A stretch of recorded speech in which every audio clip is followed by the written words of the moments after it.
Ayan, nandito tayo sa paligid, sa gilid ng bahay mga guys, sa aking taniman kasi walang pasok ngayon. Hello everyone for today's video. Good morning. Nandito ako sa aking mga garden mga guys, sa aking mga taniman kasi itinali ko sila mga guys at super napakahangin. May weather dito sa amin na naman mga guys, kaya ingat-ingat po sa mga may weather dyan. Ayan, may typhoon na naman. Kaya ganito na naman ang panahon dito sa amin. Tignan nyo, oh, napakahangin. Nayahangin yung mga puno mga guys. Kaya nandito ako kasi itinali ko yung aking mga tanim na matataas. Lalo na yung mga okra ko at saka yung mais. Kaya nandito ako ngayon mga guys. Maaga pa, 8 pa lang ng umaga is napakahangin na kasi may typhoon na naman. Sa mga ibang lugar is signal number 4 na mga guys. Ayan. Kaya nandito ako. Walang pasok na pala mga guys ngayon kasi may bagyo dito sa amin. Kaya ayan, nandito tayo ngayon sa ating mga taniman kasi kailangan asikasuhin para hindi sila matuba. Ayan, ang lakas ng hangin mga guys. Nagising ako kanina 6 AM mga guys, is napakalakas na ng hangin. Kaya ngayong 8 na, nagluto na ako. Tapos pagkayari ko nagluto, kumain kami.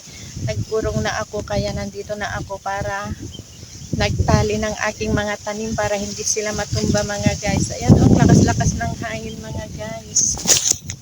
Ayan, sigurado sakit na naman, maglalabasan na naman ng mga sakit, trangkaso, sipon, ubo yan. Ganyan na naman ang mga sakit pag ganyan na maulan. At buti na lang kanyo, maliliit pa yung mga palay doon, o hindi sila basta-basta matutumba, di ba mga guys? Ayan o, yung ating mga tanim. Ang lakas ng hangin mga guys, parang lilipat na yata ako dito. Charis. Ayan, tingnan natin yung ating mga tanim. Ayan mga guys, yung mga puno, o baka matumba na naman mga yan. May pupulakin na naman ang aking mister pag natumba mga yan.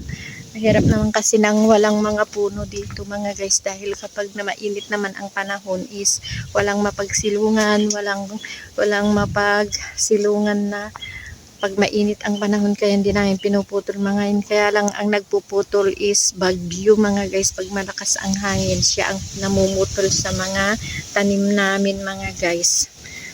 At ayan, may mga bunga na naman yung aking mga sili. Hindi ko pa pwedeng kunin kasi maliliit pa. Baka mawawala na naman yan, malalaglag na naman pagka malakas yung hangin mga guys, dahil may bagyo nga. Ang liliit pa naman yung aking mga talong ko. Ayan, hindi pa pwedeng kunin mga yan, at saka yung mga sili oh. Sayang mga to, pagka lumakas pa yung bagyo is mawawala na naman mga to. Siguradong maglalaglagan yung mga bunga sa lakas ng hangin mga guys. Kagaya nung nakaraan na wala lahat yung mga bunga ng aking mga tanim dahil ang lakas-lakas yung hangin ng bagyo. At ayan mga guys oh. Ayan, kailan lang ako namitas na ginawa kong chili oil ice, marami na naman siyang bunga. Kaya lang maliliit pa at hindi pa pwedeng anihin or pitasin kasi masyado pa silang maliliit. Buti sana kung medyo malalaki na, pwede ko nang gawing chili oil. Kaya lang hindi pa pwede mga guys. For everyday routine ko, pag wala akong ginagawa is nandito ako sa aking mga taniman. As you can see, ang tataas na yung aking mga puno ng sili mga guys. Ang pinakamarami kong tanim is mga puno ng sili mga guys, kasi mahilig kami mag-chili. Ginagawa ko kasing chili oil mga guys, kaya hindi ako nawawalan ng tanim na chili. Sa hilig ba naman namin kasing mag-chili oil mga guys, pampaganang kumain kasi ang chili, di ba mga guys? At saka meron din benefit sa katawan yung chili kasi mainam din daw sa katawan yan mga guys. Kaya lang, ayan, natatakot ako baka mawala na naman, malalaglag na naman yung mga bunga kasi ang lakas nga ng hangin to.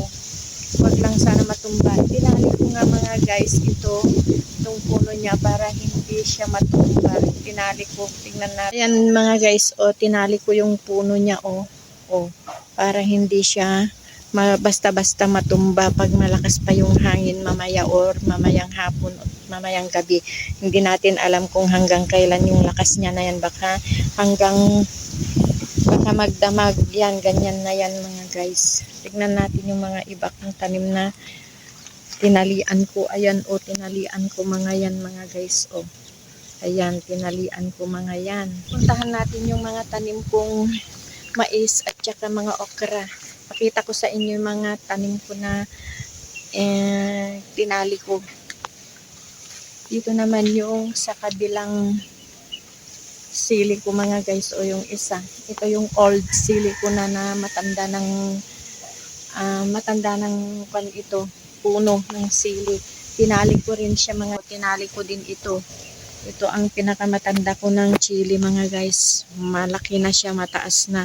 Kaya nanghihinayang ako pag ito ang nawala kasi dito ako nakakakuha ng maraming bunga ng sili. Mabunga kasi ito pag namunga mga guys. At ayan, tinalian ko siya para hindi basta-basta maputol or matumba pagka malakas pang ulan hanggang mamayang gabi. Ayan, mag-sure na tayo para hindi masira ang mga tanim natin mga guys. At itong singkamas ko naman na nakabalag dito, hindi ko naman pwedeng itali mga guys, at saka yung ubi kasi nakabalag lang naman sila. Hindi naman mahirap tumubo ito, okay lang naman kahit hindi ko na itali ito mga guys. Kaya lang yung mga luya, hindi naman siguro basta-basta matutumba yung mga luya mga guys kasi matibay naman yung puno ng luya, diba mga guys? At saka yung aking mga talong, di ko lang alam kung matutumba pa mga yan. Bahala na, basta na itali ko yung mga ibang tanim ko mga guys. May bunga ng ampalaya o mga guys na hinog. Ayan, hinog na yung bunga ng ampalaya o. Palalaglag na lang yung buto tapos tutubo na lang dyan yan mga guys. Nakabalag dyan sa puno ng sili. Yung mga iba kong sili mga guys o, may bunga na din yan. Nakakatakot pag matumba sila, wala na akong mapitasan pag natumba mga yan. Pupunta tayo dun sa kabilang tanim ko dun sa may puno ng mga